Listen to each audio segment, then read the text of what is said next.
Bonjour à tous, donc j'espère que vous allez bien aujourd'hui. Moi, je suis ravi d'être là. Alors, j'ai quand même une petite émotion aujourd'hui, parce que il s'agit de la toute dernière vidéo de technique sur la gestion finance. J'ai enfin fini donc le programme. Donc là, vous avez toutes les vidéos de technique dans la playlist Comprendre la gestion finance.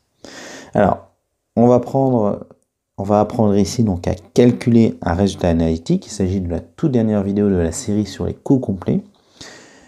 Donc c'est parti.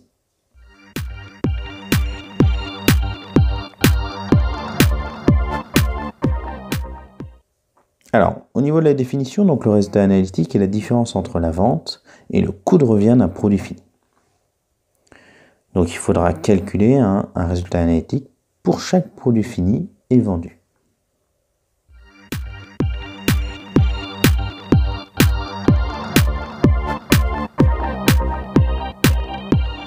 Alors voici comment se présente donc le compte de résultat analytique.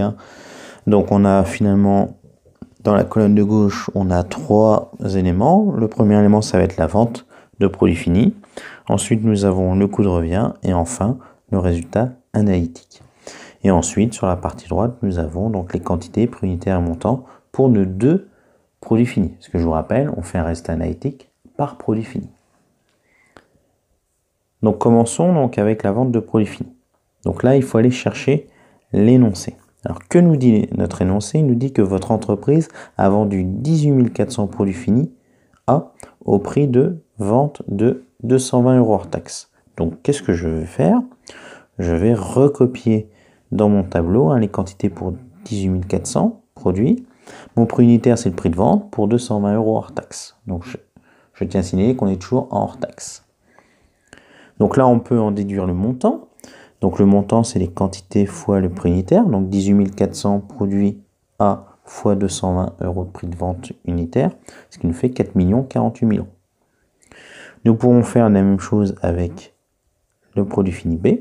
Donc on reporte les quantités puisque l'énoncé nous dit qu'on a vendu 11 500 produits finis B au prix de vente de 240 € hors taxe. Donc je mets en vert mon prix unitaire de 240 €. Et je peux en déduire le montant en faisant les quantités, 11 500 fois 240 de prix unitaire, ce qui nous fait 2 760 000 €. On va poursuivre avec la prochaine ligne. Donc la ligne coût de revient, vous allez voir, la coût de revient, c'est extrêmement simple. Il suffit d'aller rechercher le tableau du coût de revient, donc le tableau précédent. Et là, on va reporter les éléments. Et on ne reporte que la dernière ligne de ce coût de revient. Donc c'est-à-dire que pour le produit fini A, nous reportons les 18 400 en quantité, les 210,56 € en prix unitaire et les 3 874 218 € en montant. Nous faisons la même chose avec le produit fini B, donc 11 500 en quantité, 250,28 € en prix unitaire et 2 878 214 € en montant. Donc voilà, nous avons fait donc le travail de report. Maintenant, nous allons calculer le résultat analytique. Alors, vous le savez sûrement, un résultat, c'est quoi? C'est la différence entre un produit et une charge. Ici, le produit, c'est la vente. Et la charge, c'est le coût de revient. Donc, on va prendre les ventes, ce qu'on peut appeler le chiffre d'affaires, pour 4 48 000 € par exemple pour le produit A, moins les 3 874 218 € de coût de revient.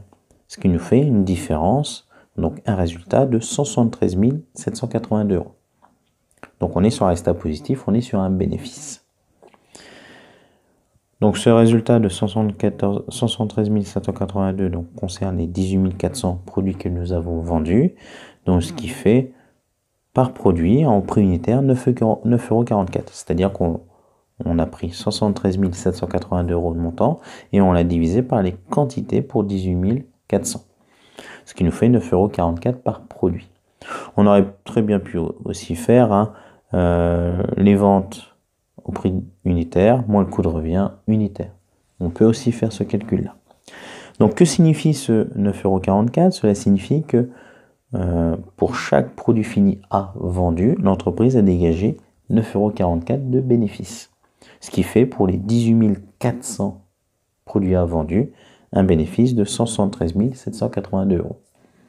Donc maintenant, il suffirait d'apprécier pour savoir si ce montant reste satisfaisant. En tout cas, on peut quand même être un petit peu satisfait parce qu'il y a un bénéfice. On finit avec le produit B. Donc le produit B, donc on va faire le même calcul. On va prendre les ventes moins le coût de revient, 2 760 000 € moins 2 878 214 €, ce qui nous fait un résultat négatif de 118 214 €. Alors que signifie ce moins 118 214 €? Il s'agit tout simplement d'une perte. Donc l'entreprise dégage malheureusement 118 214 € de perte sur ce produit fini B. On a vendu 11 500 donc produits finis B. Et si on rapporte le résultat en unitaire, ça nous fait donc le montant moins 118 214 € divisé par la quantité 11 500. Donc ça nous fait moins 10,28 €. Donc autrement dit, votre entreprise dégage une perte donc de 10,28 € par produit fini B vendu. Ce qui fait, pour les 11 500 produits finis B vendus, une perte totale de 118 214 €. Alors là, on ne peut pas être satisfait. Pourquoi? Parce que là, il s'agit d'une perte. Donc l'entreprise, en fait, produit et elle vend le produit moins cher que ce que ça lui coûte. Or, vous savez très bien que la finalité d'une entreprise, c'est de dégager du bénéfice, du profit. Donc, le prix de vente est trop bas. Donc, ce qu'il faudrait faire, c'est soit augmenter ce prix de vente, au moins au niveau du coût de revient, ou à l'inverse, peut-être faire des économies dans le coût de revient. Alors surtout, on évite de dire il faut supprimer ce produit-là, parce qu'en fait, il génère et surtout, il garde des charges indirectes qui seraient supportées sur l'autre produit. Donc, il ne faut surtout pas faire ça. Voilà, donc après, il faut regarder au niveau global ce que ça donne quand on additionne les deux résultats. Voilà, donc j'espère que cette toute dernière vidéo de gestion finance, alors je parle au niveau technique, vous aura plu. N'hésitez pas à marquer en commentaire vos remarques, vos questions, le petit pouce bleu qui va bien, et vous partagez sans modération mes vidéos, et je vous dis à très très bientôt pour de nouvelles vidéos. Ne vous inquiétez pas, il y en aura encore sur la gestion finance. Je trouverai d'autres séries à faire sur la gestion finance. Voilà, je vous dis à très très bientôt. Ciao, ciao.